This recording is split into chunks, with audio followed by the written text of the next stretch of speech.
have so many stories in our lives, but our stories are not always heard.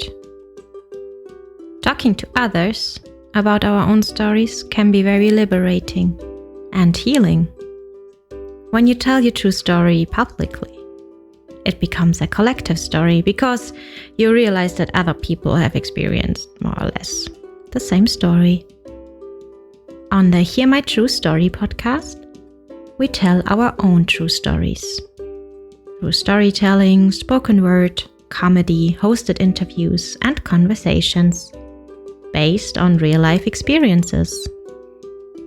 You don't have to be a storyteller or writer because, guess what? Life writes the best stories.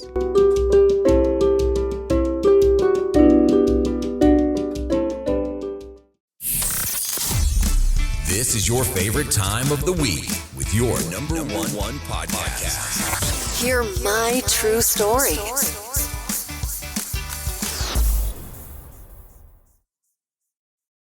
Yeah, our dear listeners, thank you so much for coming to the Hear My True Story podcast.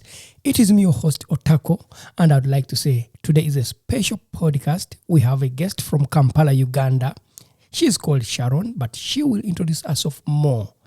In this particular episode, we shall get to know more about what she does as a person, but also as her work in her organization, what they do, and definitely to just give you a simple blick of what we are going to talk about. We are going to talk about human trafficking. What is human trafficking and how is it happening in Uganda and what really it is. So if you are there and you'd like to know about human trafficking and you are listening to know more about human trafficking, how it happens in Uganda, not just Uganda itself, but also in East Africa and Africa, this is the right time to stay on the podcast and listen more. This week's special guest on your favorite podcast. Hear My True Story. So, Sharon, thank you so much for allowing to be invited again on our podcast. And we are really, really excited to have you today. And for that reason, I would like to give you applause. Thank you. Yeah, we are happy to have you. Yeah. So, our dear guest, Sharon. Yes, please. I would like you to introduce yourself to the listeners. Hi, lovely people. My name is Haita Sharon, and I am so happy to be on this podcast. I work as an administrator at Omti Creative, Uganda. Omti Creative is an organization that is found in Uganda in Wakiso district. It's along Entebbe Road, and we use art. We use art like music, acting, say there's drama, dance to create awareness on social injustice issues, for example, human trafficking and other social injustices. Okay, that's nice to know. So, Omoti Creative, is it an organization for young people only, or is it for also other people all over Uganda? Which is the targeted group? Omti Creative targets, of course, when you say young people, we target young people, but and the young youth. But by the end of the day, you end up like you're targeting everyone because if you're touching a youth, you touch an old person, you touch a young person as well. So our target is mainly the youth because they're the most affected people, or they're the most people who also make decisions that affects our present. Okay, I really understand. So, if I might ask, what is the percentage of young people in Uganda? The percentage of young people in Uganda, it's about 75%. So you can only imagine. Wow, it's just a big percentage. So it's more. It seems like more of the people are young in Uganda. Yeah. Yeah, good. Also, I mean, I would like to ask you, as in, how long have you been in this kind of like in this organization? How long have you been in the business, as in Omoti Creative? I've been fully active in this organization for 3 years now. So my experience with this organization is quite, say, good. I've grown. I have learned. I have learned the hard way and the good way. So 3 years is quite a number of years to share my experience. Yeah, that is true. That is really true. Yeah. So anyway, to go right away to the point, I would like to definitely ask you. Today, we wanted to talk about human trafficking with you. I mean, I I would like to know what is human trafficking. Of course, it may not be easy for some people, maybe the listeners who follow this podcast, to know what exactly human trafficking is. Wow. Human trafficking, of course, there are definitions. You can find them all over social media like Google. But then the easiest way to define human trafficking is you look at people who have dreams. Everyone has dreams. And everyone is looking at achieving those dreams at a particular time or a particular moment.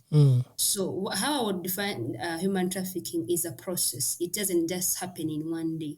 It's a process. It takes it's a process. You find that someone doesn't just wake up in the morning and they're trafficked or they're traffickers. No. There has to be a process that takes. So this process includes the act. Act is something like you do. So that means it involves a recruitment where someone recruits someone from one place, say for a job, they recruit you for something that they think it's very important. So there's recruitment, but also it also involves transportation. They transport one person, say from the village to town, or they transport you from one country to another. And then there's also harboring, where they can hide you, say from maybe your parents, or they hide you from the policymakers or the security personnel. And then there's also someone who receives you. That is one act. Then after the act, of course, I'm defining how the process works.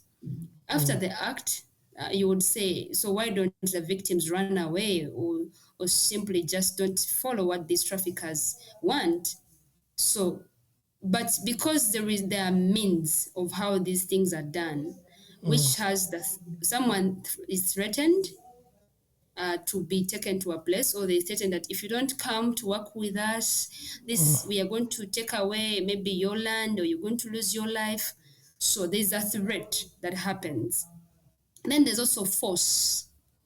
Some people are forced, or some children, or some young people, or the youth are forced to be trafficked. Then there's also where people are deceived. They deceive that you're going to earn this amount of money, and then you go because you think you're going to earn that amount of money in a particular job, yet someone is going to use you for their own purpose. So there's also people who use power. I'm talking about the means. Someone like Otako, you can be in a place of leadership, and maybe you are, say, a police officer somewhere, but because you are a leader, and I respect you, when you tell me something, I will be like, because he's a leader, I'm going to follow him. So you use that means to traffic me. But after the means, there is the purpose. The purpose of all these things is exploitation. Someone uses you for their own profit. In the simple terms, I would find human trafficking as the act plus the means and then the purpose, which is exploitation. So it's a process of recruitment, transportation, harboring, receiving, through the means of threat, a force, a deception, for the purposes of exploitation. I would Okay. file human trafficking in that way. So generally, someone who does the act to exploit Yeah. someone.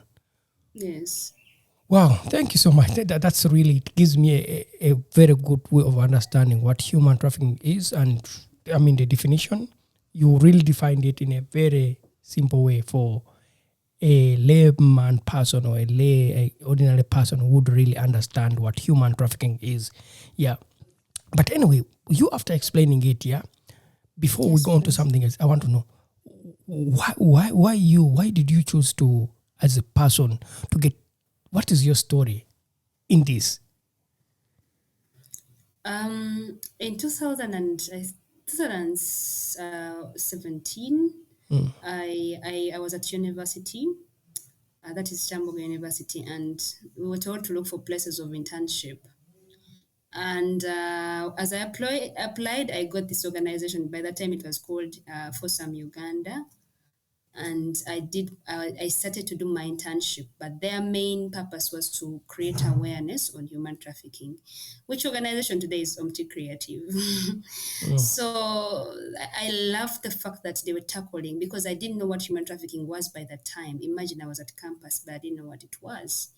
And when I reached there and like we're tackling this issue of human trafficking, I was like, wow, what does it occur? So as I got to know more about it, I fell in love with the topic, not because it's a good topic, but because they were helping a lot of Ugandans not to fall victims of such issues that we didn't know even that the name of how they were called, like child sacrifice, child labor, children were affected. But me, I didn't know even like those things were really happening, because when you're staying in the city, you don't know that things happen sometimes. So what drove me is the stories that I now related when I understood more about what human trafficking is. And then I had people share their stories in the community. I was seeing these things whereby you see a young child working as a housemaid, and then you feel like, oh my goodness, this is really child labor. And then I will see young girls being married by their families when they're still young. And I was like, oh my goodness, this is real, this is what is happening. So my heart was drawn by how I was seeing these things in the community, and I didn't know them at first. But the more I was enlightened of what human trafficking was, is the more I fell in love of sharing and working more about human trafficking issues. I mean, when you got to realize this, that you know now what it means, did you at any point feel like you it was just around you and maybe you never knew? Yeah, like you said, like sometimes you don't know what something is until someone defines it for you.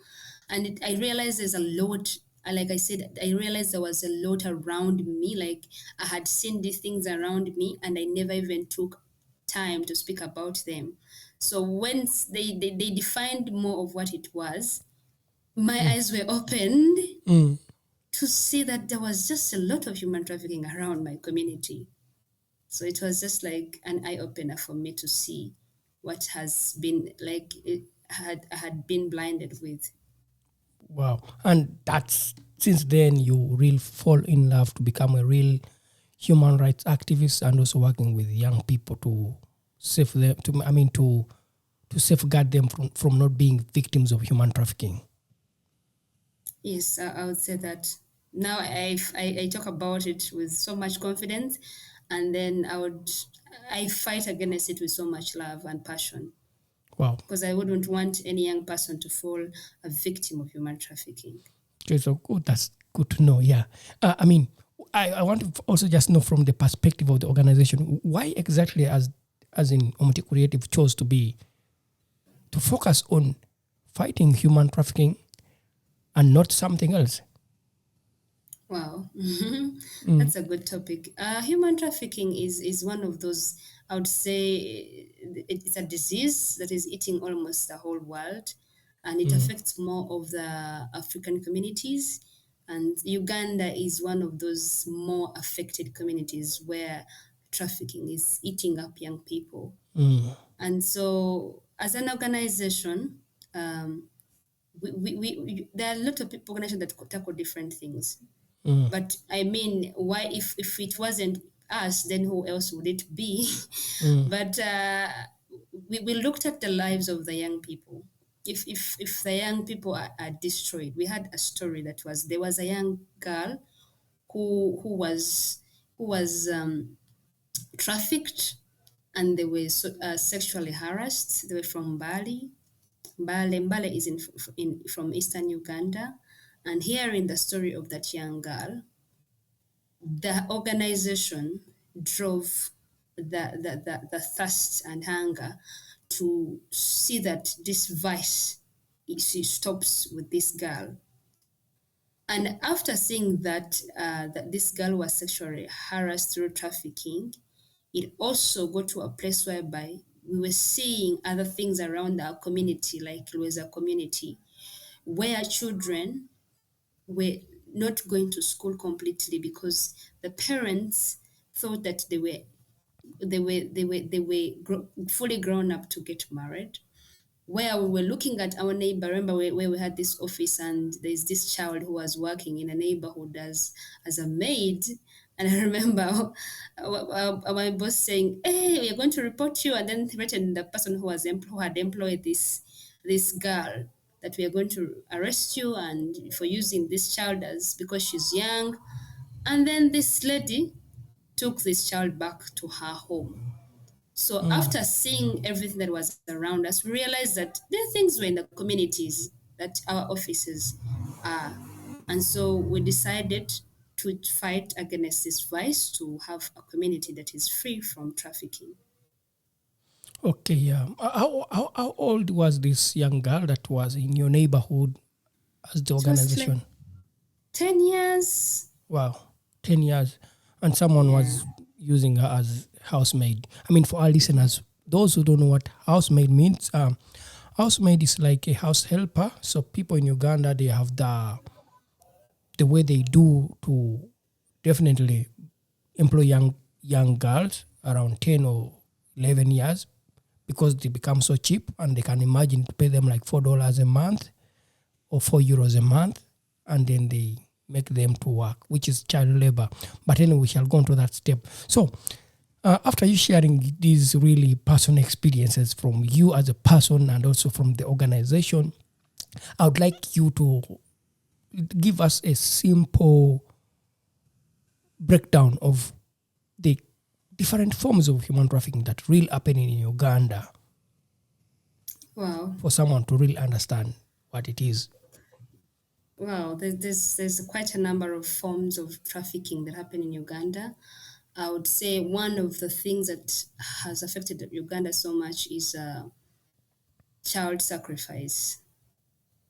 Child sacrifice is where someone gets a child because, like I said in one time, that they believe that blood has a strong role it plays in initiation.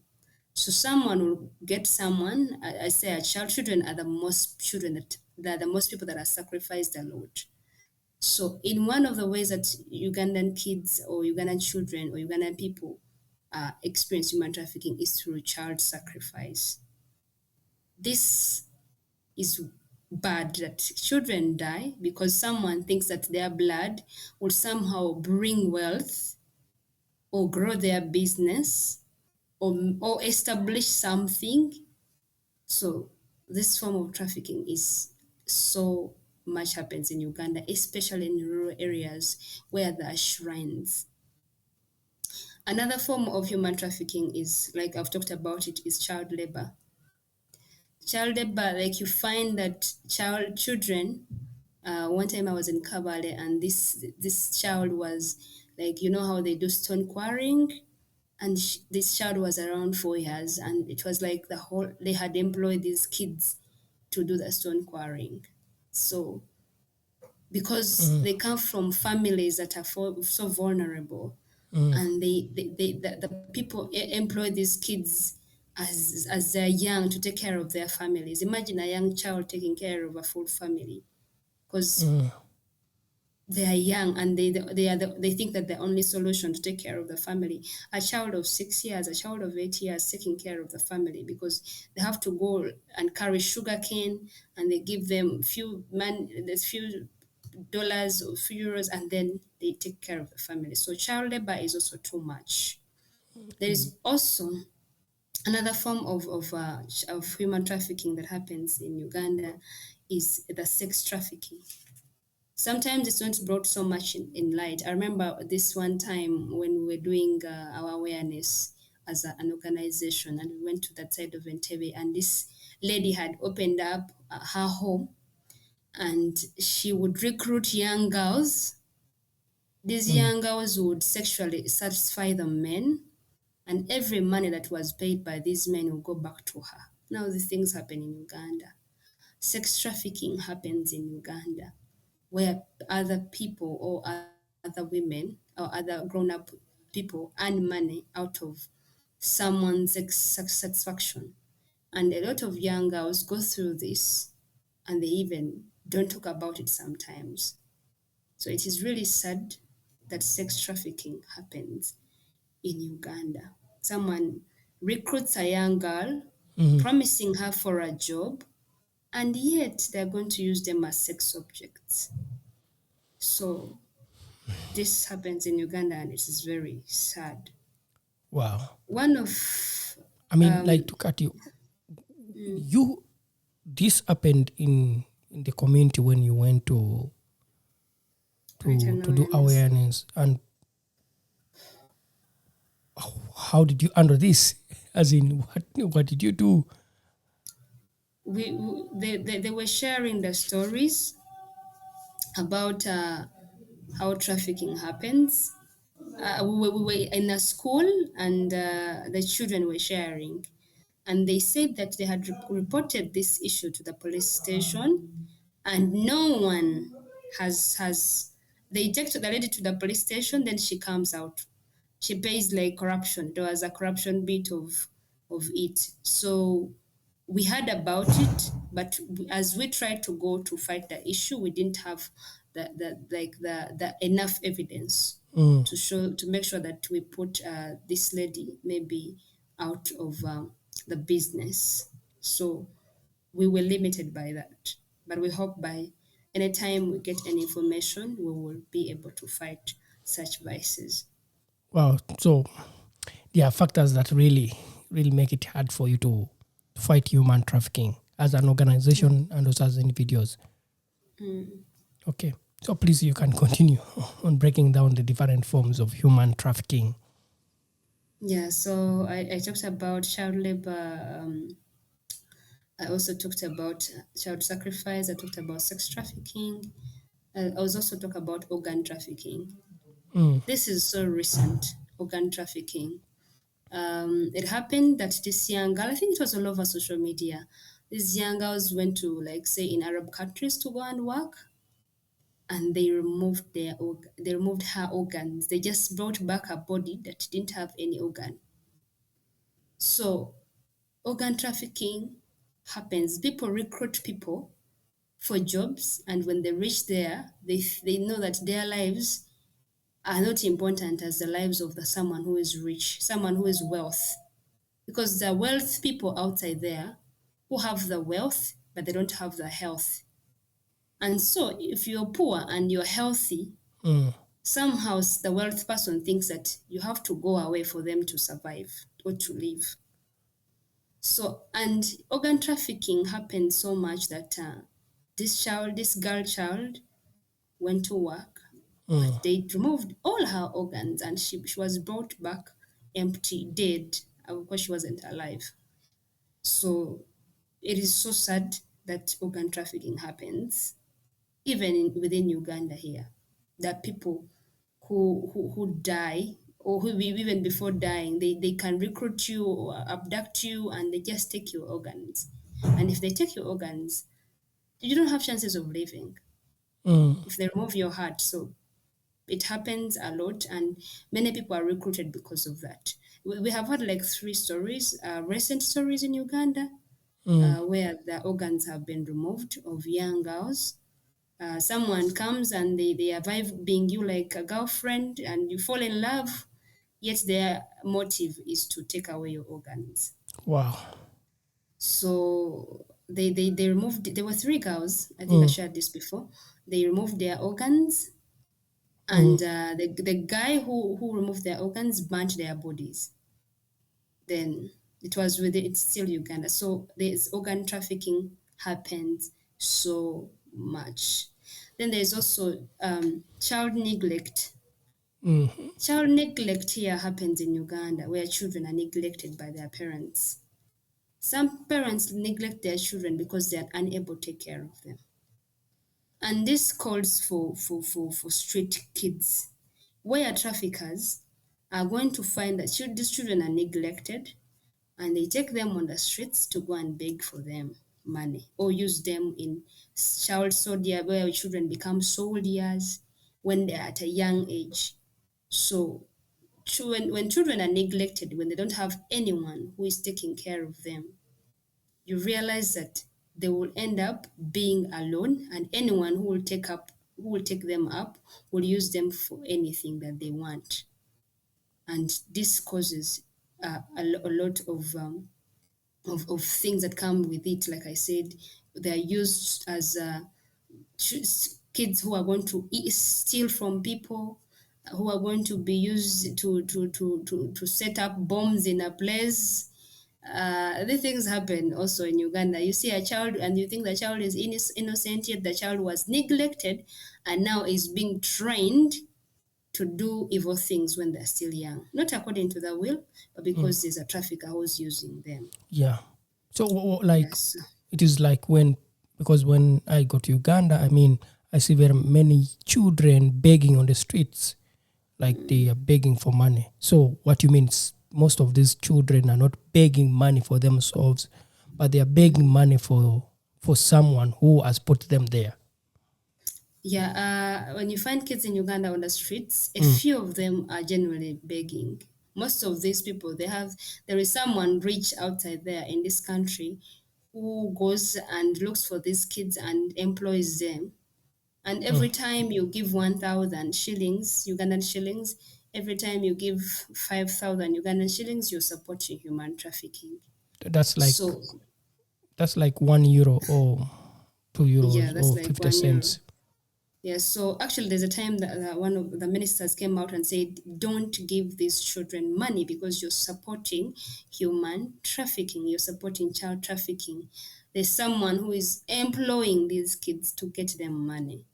So, because that comes because of child neglect, it's because parents have neglected their children. Because if you don't neglect your child, no one is going to come up and take them up for such an employment. So traffickers use that chance and they put kids on the streets. So it's better not to you go maybe support children from elsewhere but not streets, because you if every time you give them money, you are making this trafficker think that of course I will have to employ more kids. And then these kids will still stay on the streets for years, for years, for years, for years. I So when get you don't give them, they run out of business and they don't put the kids on the street anymore. I get that. So, if I may ask, like, just to calculate with people here, if someone has 5 kids on the street begging for them, and how much would they require from one kid? Like, how much money can one kid has to give at the end of the day? Someone was doing a research, an investigation journalist, I think it was from a certain TV, and they said these kids are required to report, say, weekly. Some of them are like daily 20,000 shillings. That's like Or, in dollars or yeah, euros. How much is that? that is Ugandan shillings. That is Ugandan shilling. Okay, 20,000 shillings. Let me see. You can calculate how much that is that is like 4 euros. I would say 4 or 5 euros. per day. Wow. So And if you have like 5 kids, that's 100,000 so that will a make it day. like 25 euros a day. So Okay. imagine if you have kids, like maybe 30 kids in every town, say in Bale town, in Kampala town, in Soroti town. How much would that person is rich? Yeah, that's true. So it is a lot of money. If even just by saying 25 euros per day times 5 towns, that's like around 5. Then you had, it's like too much money, really. Over 100 euros. Yes. Yeah. But Anyway, so What other form is there? What other form of human trafficking? There are so many forms. There's also child marriage, like children. They marry children when they are young, so that they benefit out of it. Like the children, you see how you get married and then someone like your parents are paying a date and then they say that I'll give you my daughter. So the traffickers, you will ask, I know you maybe will ask me a question there, but children are married off when they're young for purposes of benefiting. And some of these people who marry these children off, they are their parents, others are their just say the caretakers that take care of them. Yeah, that But I can get that. I'll ask that later on, and you read tell our listeners about that. But because of time, we wanted to go so much about the forms. okay. So like I mentioned earlier on, we have those kind of forms that happens that I've talked mainly about most of them. I don't know if I've left any that I've not tackled, but I think I've tackled on most of them. How about this? Because what you have mentioned more is like it happens only in Uganda. Is there in a form that would, like, for example, if someone moves out of Uganda? There's when they move out of Uganda, because Ugandans we're facing a problem of unemployment. So most of the Ugandans go and and seek for greener pastures, or we'll say a well-paying job. And this well-paying job comes with a lot of things that they promise you to give you, like say a lot of money, say 2 million or 1.5 something million Ugandan shillings. But when you reach there, they use you for their own what purposes. So trafficking happens internally in Uganda. Like I said, someone is moved from one city to another, but it also happens like cross-border trafficking, where someone is moved from Uganda to Kenya or from Uganda to Oman. So most of these traffickers, they traffic for their, like I said, for their own purpose, exploitation, where you go to a place and then you as like some of them are used at sex traffickers. I mentioned that some of them are used like you don't get sick. We have had survivors here at our center where they share stories that when you get tired of working, you're not supposed to get tired. You are not supposed to get sick. Literally, Wow. your health doesn't matter at all. You have to work from January to January until your contract it is done. So some of them are used for sex that you even if they rape you, you don't have any say. That is why when they're leaving the country, they inject them with family planning stuffs like medication so that you don't get pregnant. Why would you inject me with family planning when I'm going to work? I mean, what are you preparing me for? Are they informed? I mean, are they informed about that they are going to be injected with family planning pills, or that they It's don't? a requirement when they're leaving the country that they have to be injected. It's not it's a requirement by the people who are the people employing them. The country is employing them that they have to take family planning because for them they don't want to have their children impregnate other people. So they inject them. Others know about it. Others don't know about it. That it's family planning. Wow. I mean, So that's yeah, yeah. I get that. Yeah, it's really upsetting. Anyway, that's what I can say. So that's cross-border human trafficking. yeah, so some of them kids die, they bring dead bodies because they don't allow to do certain things. So they're used as some people are used as drug. They use you for drug uh, Trafficking. trafficking. You cross drugs from one place to another. Some people are used as you see how you used as a, but I talked about sex object before. They use you for different things that they want. So it is not a good thing to talk about. It's really saddening when to share those stories. Yeah, I get that. Yeah, it's really saddening, I know. But anyway, just because we really need to, to share with people to know more about this, how it happens in Uganda and how it's going on. For those who have just maybe come into our podcast right now, we are talking about human trafficking in Uganda. How does it happen in Uganda? What are the forms of human trafficking in Uganda? And we are having this conversation with Sharon Kaitisa, one of the social activists in Uganda that really focuses on fighting human trafficking in Uganda. And also she works with Omti Creative. Omti Creative is one of the organizations in Uganda that focus on fighting human trafficking and child trafficking. So, Sharon, Yes, as please. an organization, how do you talk about survivors? Wow. I mean, why? I mean, you. How come you work with them? How? Why? Okay. We work with survivors because someone said you can't stop human trafficking until you create or you create a safe space for survivors of human trafficking. Because if survivors are not taken care of, I mean, you're not going to fight human trafficking. Mm, So, as an organization, we learned and realized that some of the survivors come back to the country or they're looking at a place where they will feel safe and secure without being segregated by the society of how they have been treated or how they look bad or how they don't have money or they are suffering from certain things that they were affected.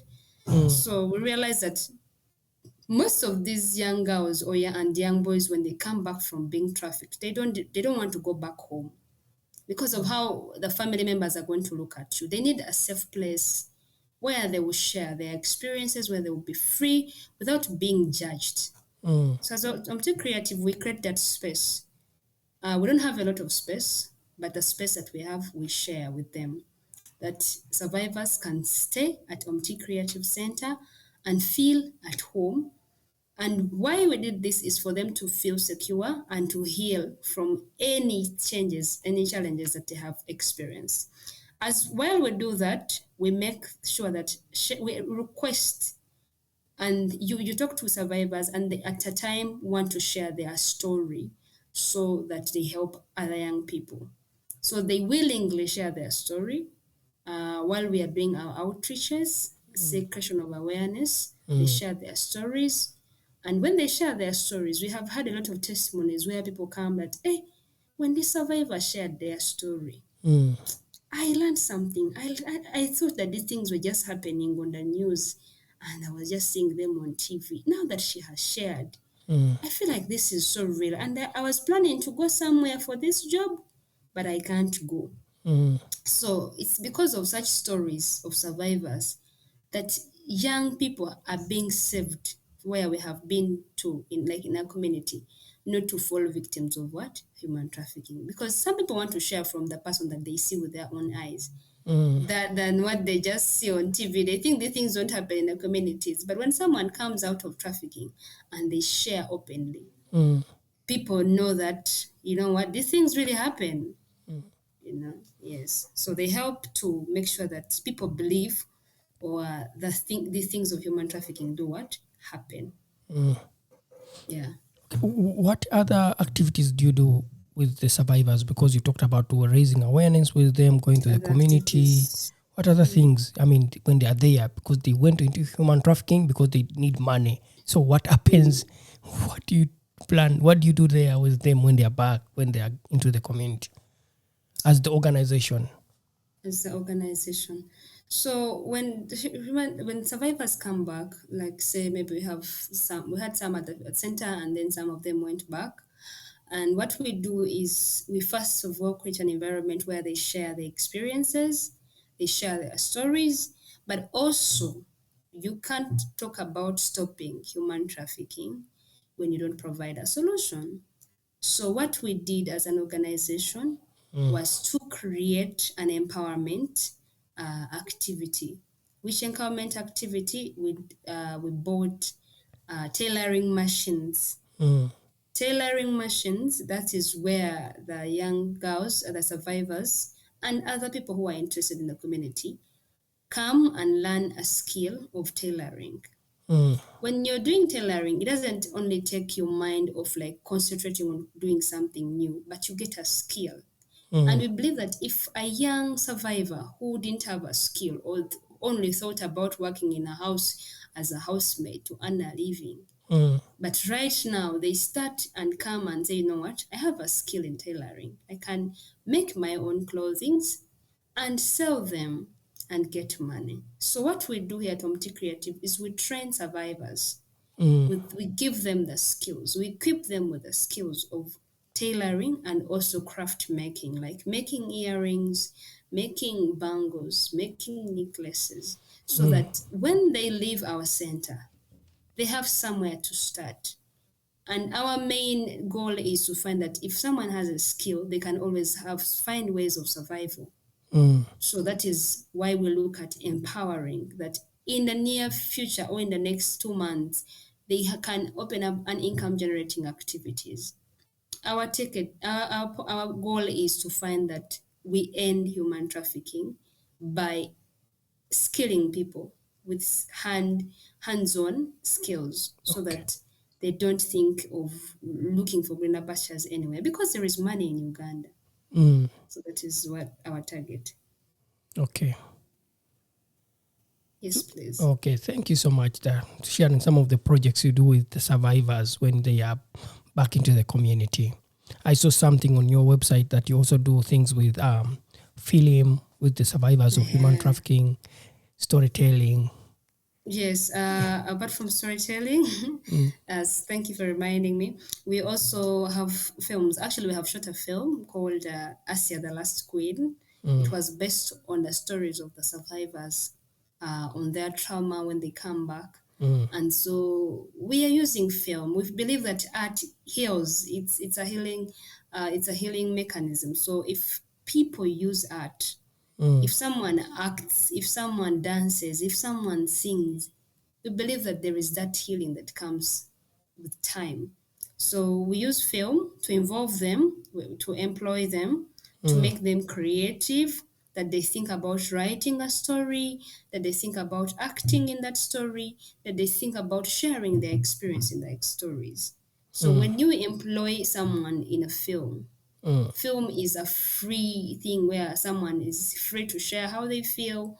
It's not like restricted to a certain behavior. No, you tend to be free to flow and feel free. So as they act, as they write, they are healing and they get to fit in the community. I get that. I know. I really understand how art plays a very big role in healing, personal healing, and also getting back on the feet. Yes. Yeah. Wow, that's nice to hear that. Yeah. So anyway, as I see, my time is against us. And before we finish this episode, I would like to ask you something, one last thing. What Yes, are please. some of the, as in, how are you working with the government of Uganda, if there is any way? Is it doing something? Are there policies, laws? Wow. The Ugandan government, you would say that there's that 2009 Act that this act stops. The law is there of stopping the trafficking, but it is not so much put into practice. Okay. It's called persons. It's called persons in Trafficking Act, whereby these persons are supposed to be protected.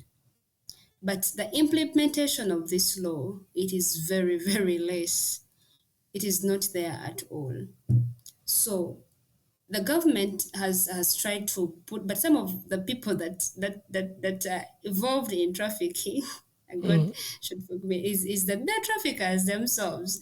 So imagine if you put a law that don't steal, and yet you're the one stealing. So I'm talking about this because we have had people who are fighting human trafficking, and they have gone for help for this to these government officials, and instead they have been threatened.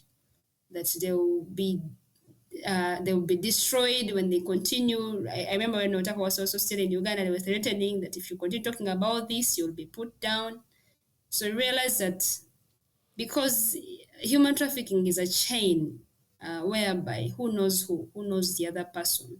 There's the power of the chain, where if someone is a police officer knows the other one is the one who is involved in trafficking. That is why children are not even chased away from the street, because if they were supposed to be chased away from the street and someone was not in government, they would have gone a long time.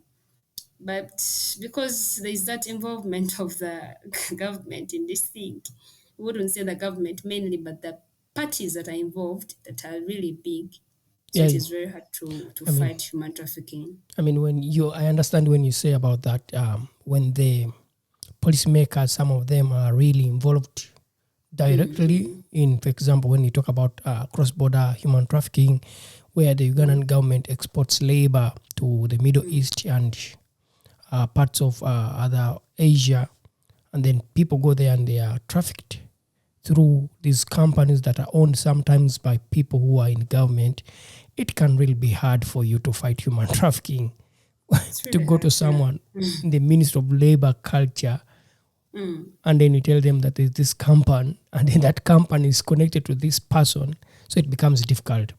But all in all, to understand what you say is that the government of Uganda is doing its best to fight human trafficking, but it needs to do more to fight human trafficking. Yeah. So I would like to ask you, as the organization, what are some of the challenges that you find yourselves when you go to the field there? You want to do this, you want to stop this. I would say one of the things that we are doing as an organization to fight human trafficking, apart from empowerment, is we create awareness. We create awareness about human trafficking. We go to communities, we go to schools, and we talk about these things because we thought that if you don't have the power to stop human trafficking at once, you know that creation of awareness is powerful. So we would still talk about it. But one of the challenges that we face as an organization, because a lot of communities are affected are in rural areas. So and our reach is really so we are not stable financially that we would go and reach out to so many communities. Our desire is to reach out to so many communities from the rural areas to the central areas, in every community, that everyone hears about this vice as something bad, because a lot of people don't know that this is human trafficking. So we are hindered by the financial bit of it to reach out to so many communities. And also, we get threats when someone says, "You are in our business. Why are you talking about our business? You're stopping us from getting money." So we are threatened by these people who are already earning money out of it. But also, the schools or the communities that don't even welcome you well because they think that you're fighting their business in one way or the other. How So how how they do the they schools not invite you? How do the schools not invite you? How are they if we involved? are, if we are creating awareness, we write letters to a school, and you realize that a school will just reject from not to allow you to speak, and they will not even give you a justified reason why you shouldn't be in that school. Why So are they involved directly? How can a school be involved in human trafficking? a school can be involved in human trafficking whereby they give they use the school administration. Say if that's like I told you, a power, if someone is using power. So because your teacher is telling you to go in a certain place, you will not refuse because they're your teachers, they're your headmistresses. So the traffickers also use schools to access children or the student to be trafficked in one way or the other. Okay. This is whereby the schools can even offer sponsorship in different countries. And through that sponsorship, the children, when they reach there, it's not the real sponsorship, it's a different sponsorship where they want the kids to be involved in certain things that they're not really supposed to. They are used for exploitation purposes, and the school is benefiting, or the owner of the school is benefiting, and yet the child is not what? Benefiting, is being exploited in Okay. one way or the other. Yes. Now I get that. So, what other more challenges do you face as an organization?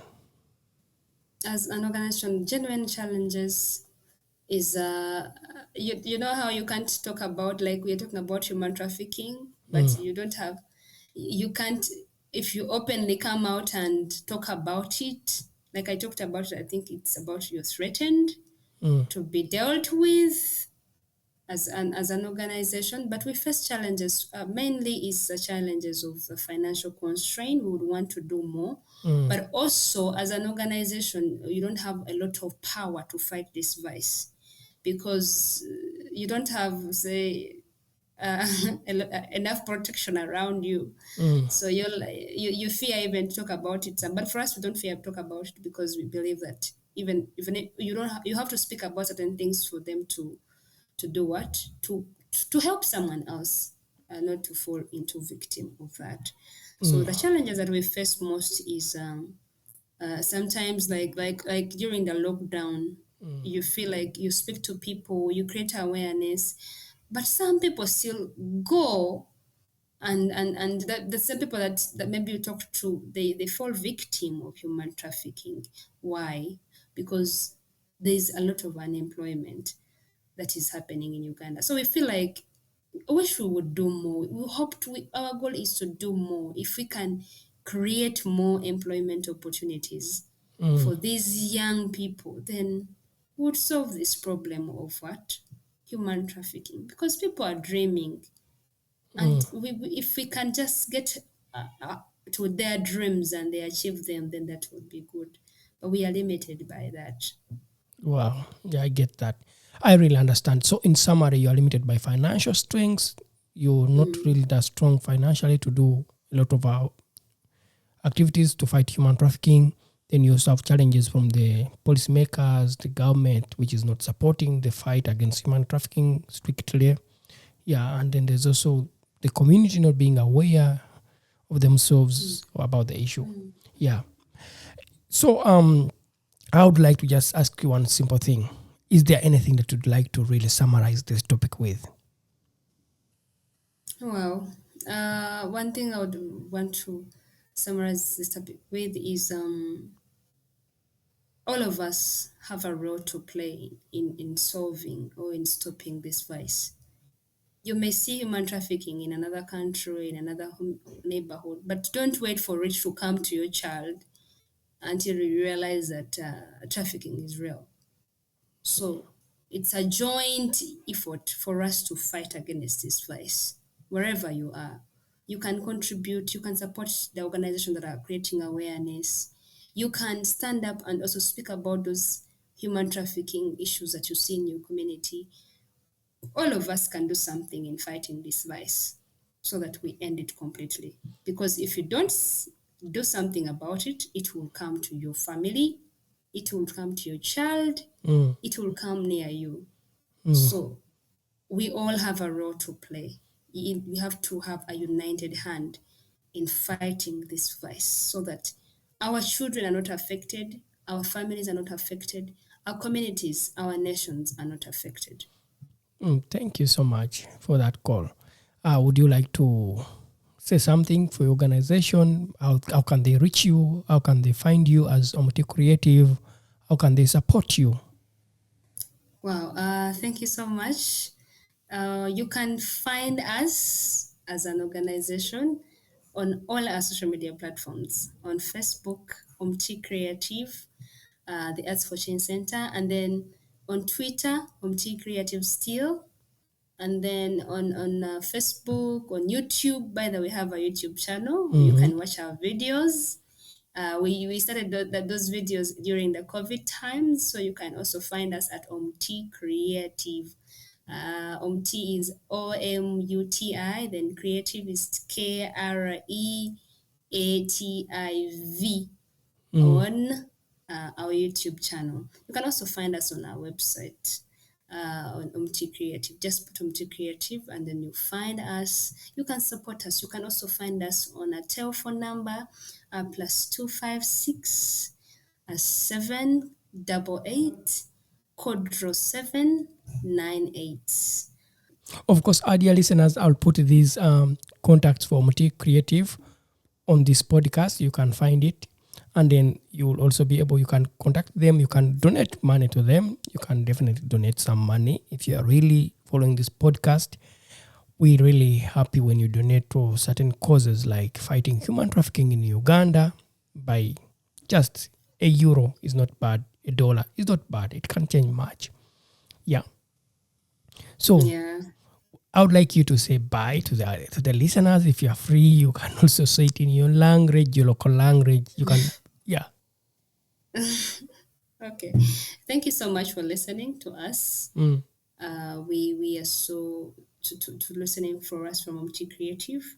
Mwebale tuwuliriza, mwebale twagala, mwebale tusupportinga, mwanyala nabi huwulirisa, mwanyala huwisa mukamaani, hubakana nabi, mwanyala nabi busabananga bali Haita Sharon, hukanya hutsisonga tse hubanga abana baba hukusa hubarusa mu kifo ekindi babaira mu kindi. Mwanyala nabi mwanyalira irala wera abalinde. In simple, you have said everything. Yeah, Sharon just shared with us. Yeah, what language is that? That is Lugiso. Lugisu. Which part of Uganda is Lugisu from? I mean, which part of Uganda? Mbale. You can also listen to my podcast. Yeah, of course. Yeah, our dear listeners. Sharon told a podcast. I mean, she told a story on our podcast.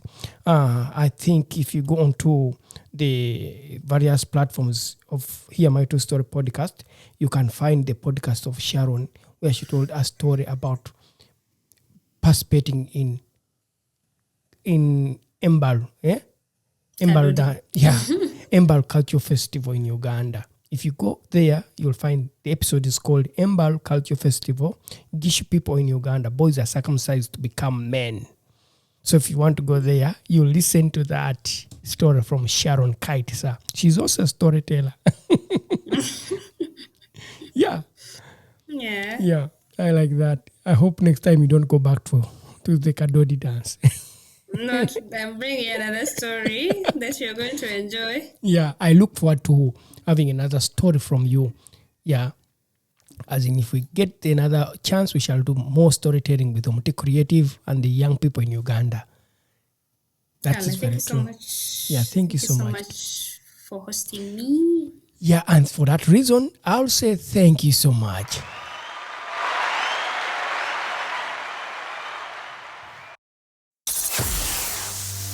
We not only have voices for a podcast, but also faces for YouTube. Don't miss your next episode. Hear my true story.